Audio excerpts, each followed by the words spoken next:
We are on our way to CCCX number 4.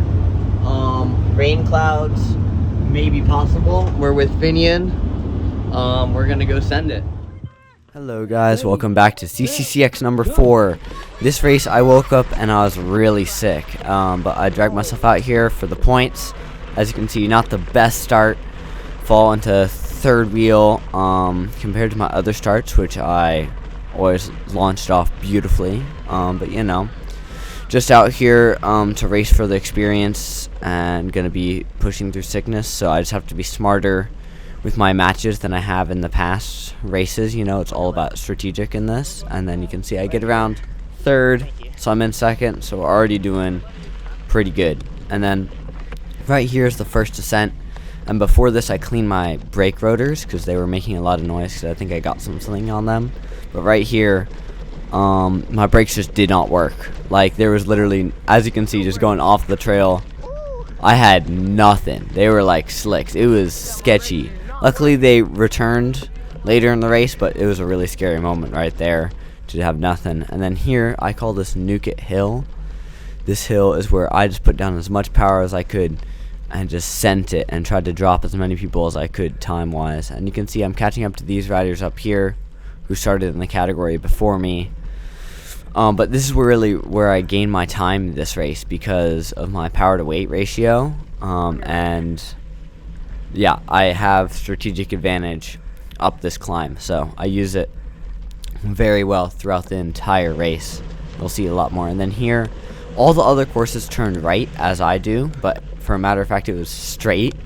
So the guy behind me yells, "Hey, you're going the wrong way," and I'm like, oh crap. So this is very common for me. I've taken a wrong turn I think on every single CCCX course almost, which is kind of crazy.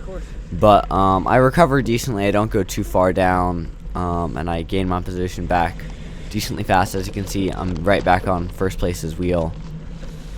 And he's hauling up this little kicker, and I hold on effectively. And you can see there's another rider in a junior category in front of us. But what I've been trying to work on, and I did really well with here, is when he passes this little rider, there's not a lot of room, but I sneak by and stay on his wheel. Don't let riders get in between you and other people. Just keeping straight on that wheel, so then it's all about your acceleration and power. And especially on downhills too, like, you can catch up on the technical stuff. You can see I gave him a little bit of room on the downhill, so I have to close that gap on the flat, trying to get back into like a little bit of a drafting position because you can actually draft on the straight pretty well. And I do that effectively, and my watts you can see are like in zone 2 right now, so I'm not pushing too hard either, which is good for saving matches. Just riding first place's wheel, kind of holding his pace, whatever he wants to do. Up here, another example of holding onto that wheel if someone attacks. So we go around this little corner, first place accelerates really hard, tries to get around some riders, and I mark that, and I'm like, okay, let's get around this Salinas High School Cowboys rider as fast as possible. First opportunity, get around, and right back on the wheel. So now it's all about me and my power and my skills getting back on his wheel, and it's not someone else holding me up, which is kind of the best case scenario if you can have that possible. So you can see I get kind of back on his wheel, which is good. Had to put in a little bit of an effort, burn a little match or two, but that's okay. And then here, this is second lap. I decided to full gas it, so I pass him on the first little bit as soon as I can, and just kind of decide to do just a full send lap. And to keep this momentum is very important. So you see, I get around this rider as fast as I can, just to kind of maintain that momentum, because if you get stuck behind someone for a while, it's not good. And here we're on NICA Hill again, and again I just try and send it above 300 watts the whole time.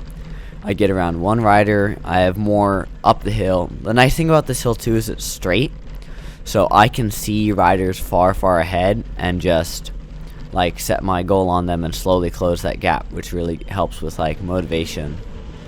And then up here, my friend on the Woodside Beast team was racing, and he dropped his chain twice and crashed once, which is crazy.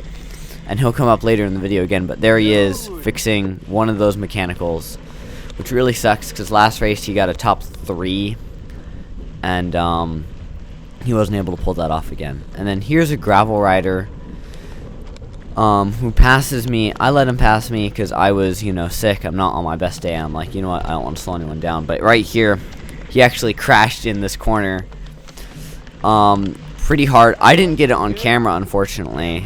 I'm glad he was okay. He was able to finish. I believe he won, or at least got podium, which is really good and impressive with a crash. So here we are again on that Nuket Hill, third lap. And you can see this guy just gets triple wombo comboed. One guy on the left, one guy on the right, and then me following those two guys. So hopefully it wasn't too demoralizing for him, but that can happen often in racing. If you get a little group that was behind you, and then everyone tries to pass you, which is what happened in that case scenario. And I stick with these guys, pace with them, because I'm doing kind of an easier third lap to save my matches, because I'm in a decent position. So I kind of stick with these two guys, I believe, in the it's a further up position category, and that's one of my local friends, Elias, who goes to the high school kind of near my house and is on their team. And so it's super cool seeing friends out on the race course. So then up here, both of them, this is my friend Tigran in the black skin suit right ahead of me. And you can see I am not able to sneak around him and hold on to these other riders. And you can already see up here the gap that causes, right? Of now it's not in my control of what watts I want to put down, when I want to put them down, right? Or if it's my technical skills or things like that. So, which is unfortunate. This is like a big boggy part. I get through it pretty cleanly, but Elias is able to get by me again, and I just latch right back onto his wheel to get back up to this group of three with my other friend Tigran in it. Just trying to stay in these draft groups, even if they're a little bit slower than me, because I'm doing an easier lap to save matches, as I was saying earlier. And the advantage of me being in a younger category, the 15-16 category, is I can actually just say 15-16 leader on your right, and most of the time people will give me right away, which is really nice.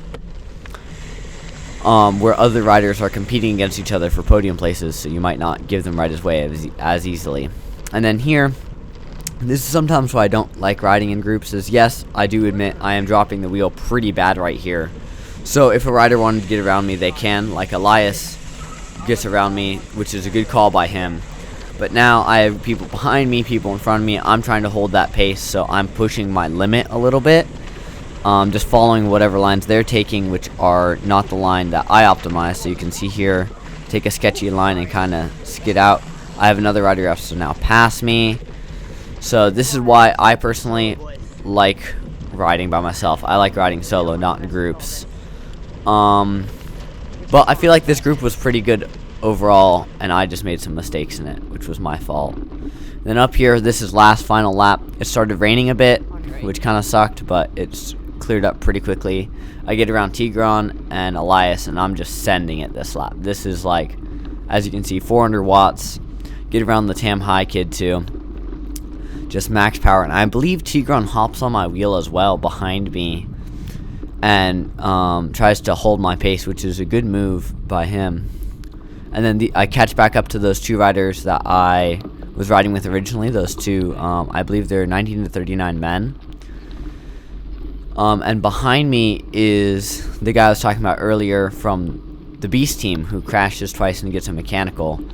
And he's kind of on my wheel, and I look back and I see him, and I'm like, oh crap, this is his category, so I'm going to let him by. As you can see here, I let him by because that's his race, and I don't want to slow him down on this. And you can see he does a beautiful attack right up here on the hill when there's kind of two lines. And he specializes in enduro and downhill, so him getting to do a little downhill section coming up against two cross-country guys, I was excited to watch this, just to see how it unfolds and just see the gap open.